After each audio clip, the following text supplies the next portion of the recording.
Hello and welcome back. So this is week 5 and we're beginning a series on liability for autonomous systems.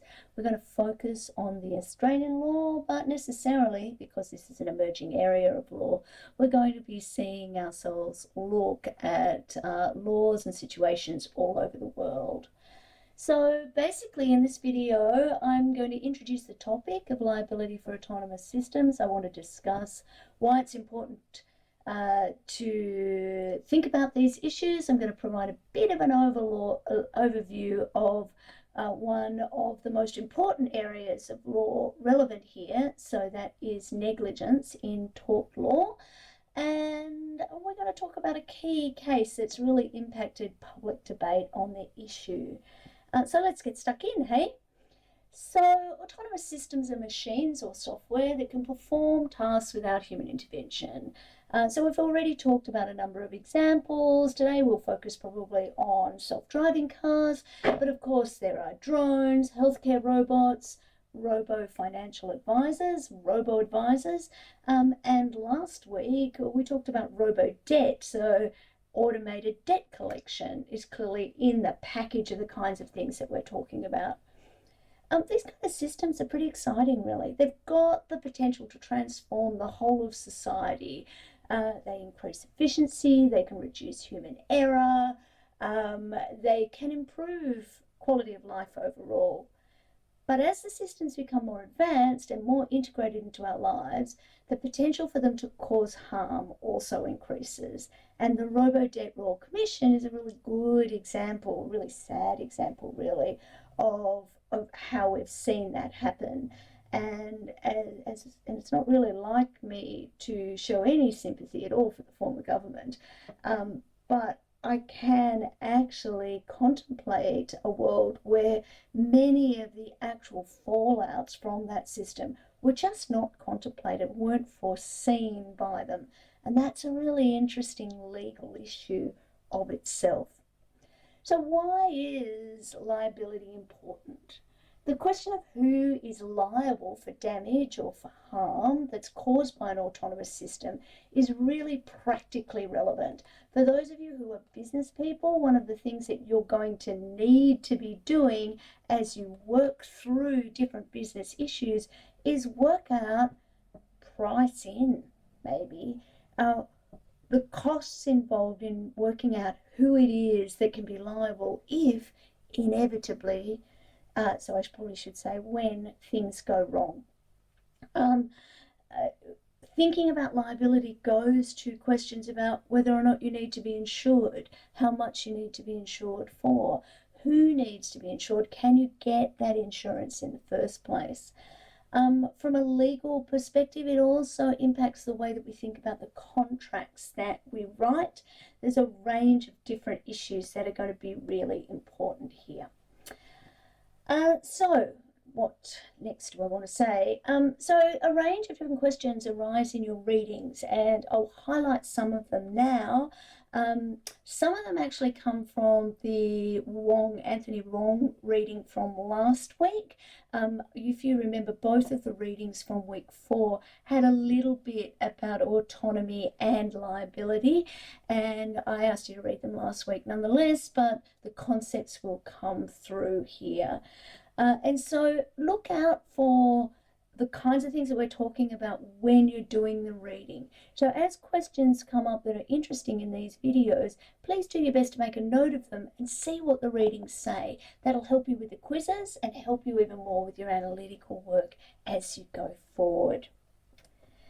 So we're going to focus on Australian law in particular. So I want to point out a couple of things before we start. In Australia, civil liability, so when I talk about civil liability, I am talking about a liability that one person has to another, as opposed to a criminal liability, which is a public law liability, where a statute says that if somebody does something, then it is a crime. And so if somebody commits a crime, let's use the crime of assault, for example, despite what they say on TV, I'm not going to press charges, it's actually not up to the person who is the victim of an assault to press charges. It is a it is a crime, and so it is essentially a crime against the state, and the state, through the police and the public prosecutor, have the ability to bring that action. So for now at least, although crimes will be relevant, we're talking about civil liability. So the extent to which one person, if they are harmed in some way, has a right to make a claim against another person. And that, so if harm is caused by a person or an entity, this area of law is primarily tort law. It's a branch of law that deals with civil wrongs, and so a civil wrong that leads to an injury or to damage. And the most common tort that's relevant to autonomous systems is likely to be negligence. And negligence focuses on the standard of care that a reasonable person should exercise in order to avoid causing harm to other people.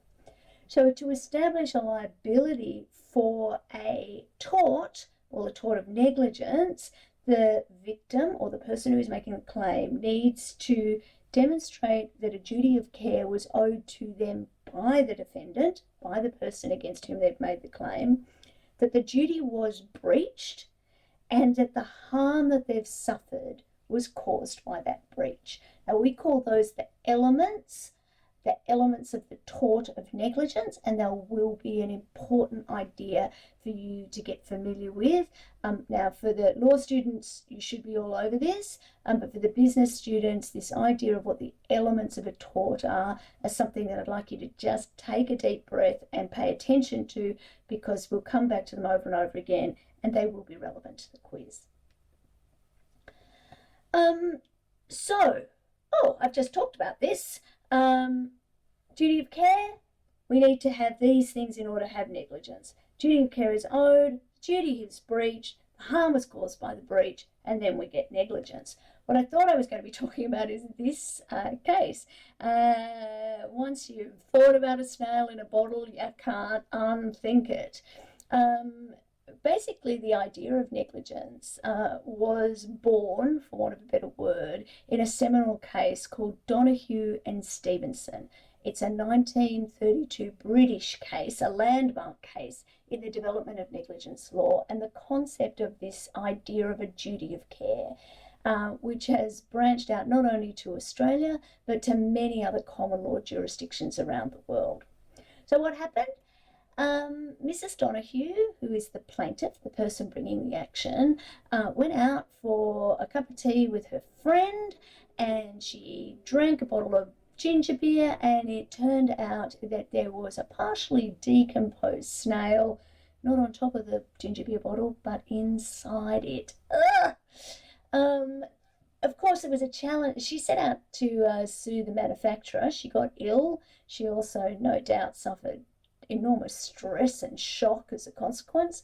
But of course, it was difficult for her to sue the manufacturer. She didn't actually have a contract with the manufacturer, so there's no breach. A couple of things had happened. She bought the drink in a store, so the store didn't manufacture the drink. The bottles were dark, so they couldn't see that there was something wrong with it. It was only after it was poured, it was only when the dregs were poured out that they saw the partially decomposed snail. She didn't even pay for the drink. Her friend had taken her out for a nice afternoon tea or something like that, and her friend bought the drink. So there was no contractual relationship. So the lack of a contractual relationship meant that Mrs. Donoghue had to rely on a tort claim, so negligence, rather than a contract claim, if she was going to get any compensation for the harm that was caused. So no breach of contract applied. Ultimately, in the decision, the court established this idea of a concept of a duty of care. It was a groundbreaking development in the law at the time. Lord Aitken, who was the Chief Justice in this case, formulated what is now known as the neighbour principle, which essentially states that a person owes a duty of care to those who could reasonably be foreseen as being directly affected by their actions or inactions, omissions.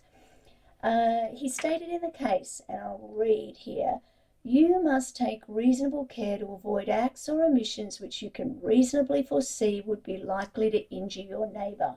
Who, then, in law, is my neighbour? The answer seems to be the persons who are so closely and directly affected by my act that I ought reasonably to have them in contemplation as being so affected when I am directing my mind to the acts or omissions which are called into question. So the significance of this case lies in the recognition that a duty of care can extend to a person even in the absence of a direct contractual relationship, expanding the scope of potential liability for manufacturers and others who might cause harm through their acts or their omissions. So by omissions, I mean the things that they don't do. As you progress through this course, understanding the importance of this case, Donoghue and Stevenson, is going to help you appreciate the need for regulators of autonomous products to think about this idea of who might be affected if something goes wrong.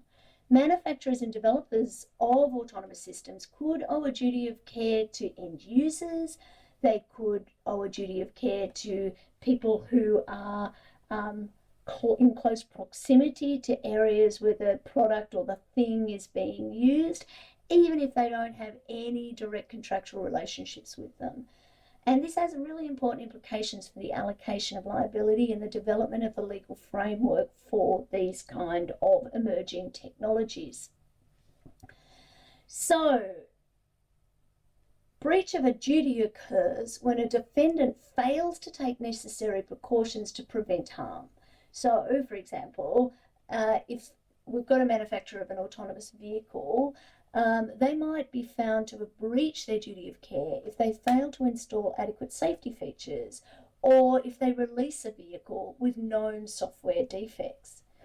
Causation requires proving that the plaintiff's harm was a direct result of the defendant's breach.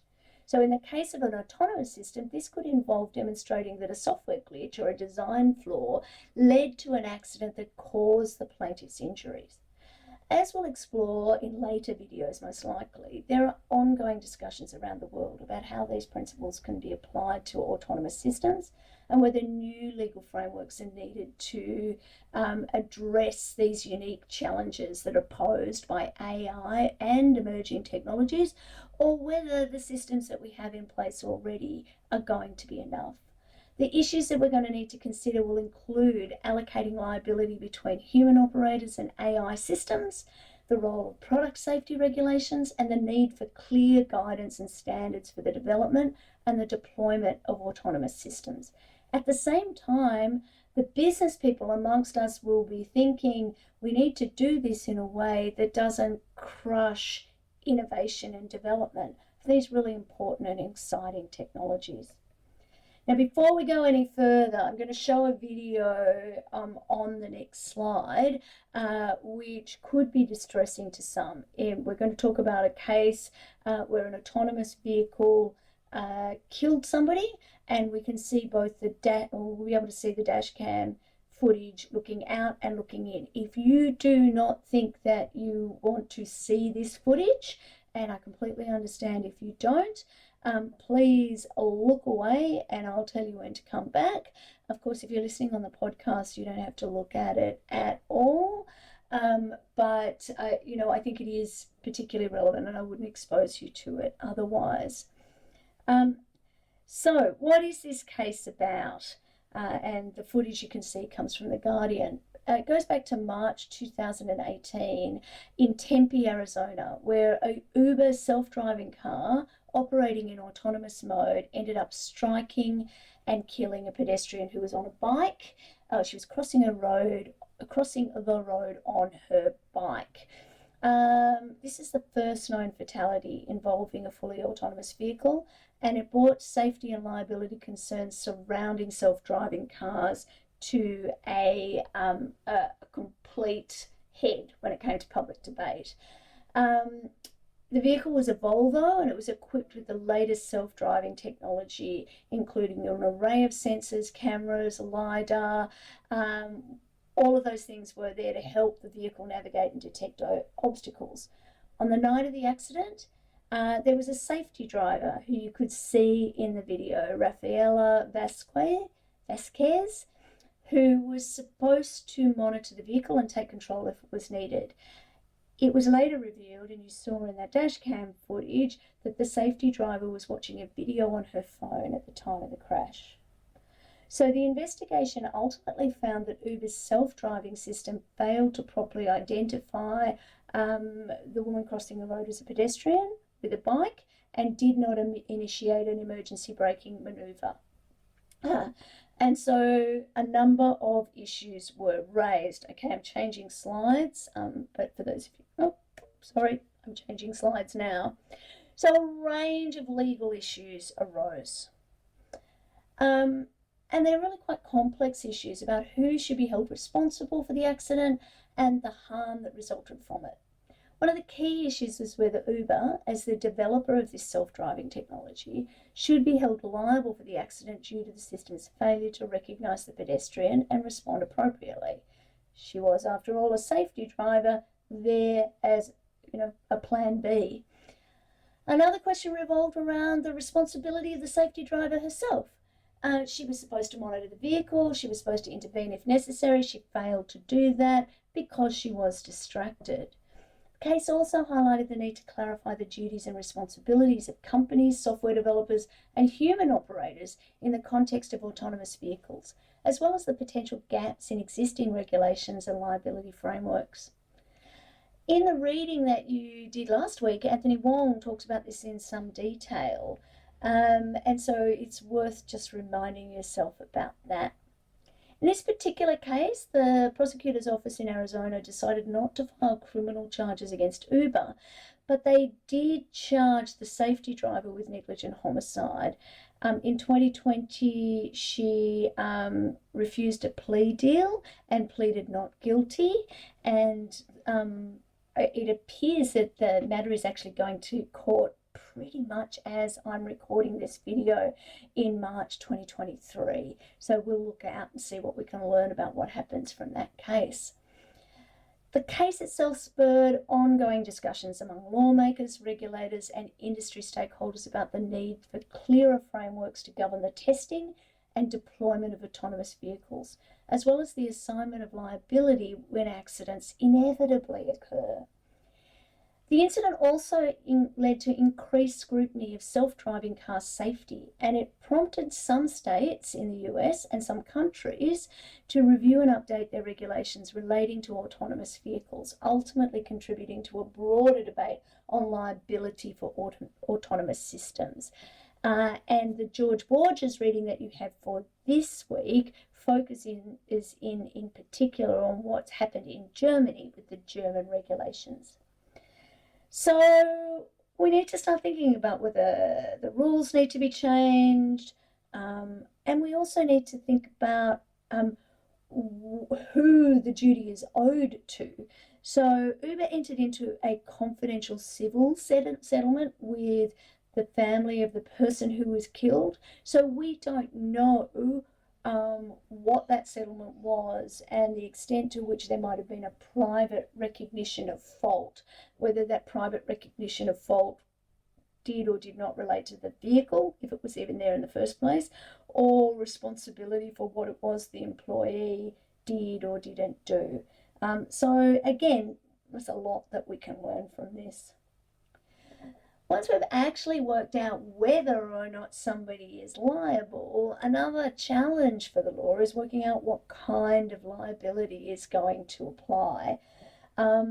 So there are three options that are discussed in the George Borges paper that you've been asked to read: fault-based liability, strict liability, and objective liability. So in the context of autonomous vehicles, fault-based liability would require showing that a manufacturer, developer, an operator, whoever it is that we're thinking will be liable, was negligent in some way. For example, that they failed to exercise due care in the design, the production, or the operation of the vehicle, which directly led to that accident or to the damages that were caused.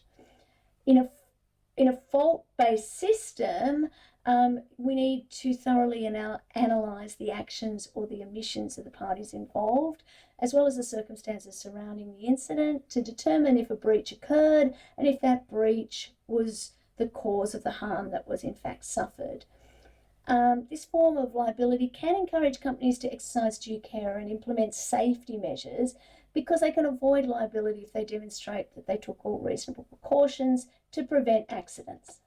Strict liability, on the other hand, is a legal principle which essentially says that a person or an entity can be held responsible for damages or harm that they cause or that their actions or products cause, regardless of whether they were negligent or at fault. In the context of autonomous vehicles, this could mean that a manufacturer, developer, operator would be held liable for any accidents or damage caused by the vehicle, even if they took all reasonable precautions and exercised due care in the design, production, or operation. Strict liability can be seen as a way to promote safety and risk management by incentivizing companies to invest in the development and implementation of safer tech, because they're going to have to bear a financial burden of accidents or damages. Then, as George Borges points out, a third option is really a hybrid option, objective liability. So it's no fault liability. It's a legal principle in which a person or entity can be held responsible for damages or harm caused by their action or product, regardless of whether they were negligent, but based on the level of risk associated with the activity or of the product. It apportions responsibility as a result of the fact that damage has been caused, and it requires there to be somebody nominated for a specific sphere of the risk. For example, the operation of the vehicle is the responsibility of the operator, but the design of the vehicle is the responsibility of the manufacturer or the designer. It's typically imposed in situations where potential risks are considered to be high, or where activities or products involved are deemed to be inherently dangerous. So in the context of autonomous vehicles, objective liability could mean that manufacturers, developers, or operators would be held responsible for damages or harm resulting from accidents involving self-driving cars, based on the inherent risks associated with the use of those vehicles, without needing to establish negligence or fault on their part. And like strict liability, objective liability can encourage companies to prioritize safety and risk management by holding them accountable for the risks that are posed for their products and their activities. And so, why am I saying this? I'm really pointing out that if we think about what the legal framework is, we can think about what the impact is on structuring the development of these particular products. Just one last thing before I finish this video. I mentioned that the safety driver was charged with negligent homicide, and it looks like the case will be heard very soon. Negligent homicide is a criminal charge. It's brought against a person who, through criminal negligence, causes the death of another person. In this circumstance, criminal negligence refers to a defendant's failure to exercise a standard of care that a reasonable person would have taken in the same situation, thus causing the death of the victim. It's considered a lesser charge than murder or manslaughter because it doesn't involve any intent to kill or any recklessness, but rather a failure to exercise due care. So in Australia, the legal concept of negligent homicide doesn't exist under that specific name. Instead, we have similar kinds of offences, including manslaughter by criminal negligence or negligent manslaughter. So the terminology can differ, but the underlying principles are comparable. It's always going to be important, particularly if you're researching with your friend Google, or even ChatGPT for that matter, to make sure that you're thinking about the right jurisdiction and using the appropriate language when you write about these things. The key difference between negligent homicide in the US and manslaughter by criminal negligence in Australia lies in the specific legal definitions and requirements in each of those jurisdictions. But the core concept that a person can be held criminally responsible for causing another person's death due to their negligence is consistent across both of these systems. So it's essential to understand that it's not a specific charge, but at the end of the day, the concept might be the same. So I'll see you in the next video, but in the meantime, if you have questions, concerns, frustrations, or compliments, you can find me in all the usual ways.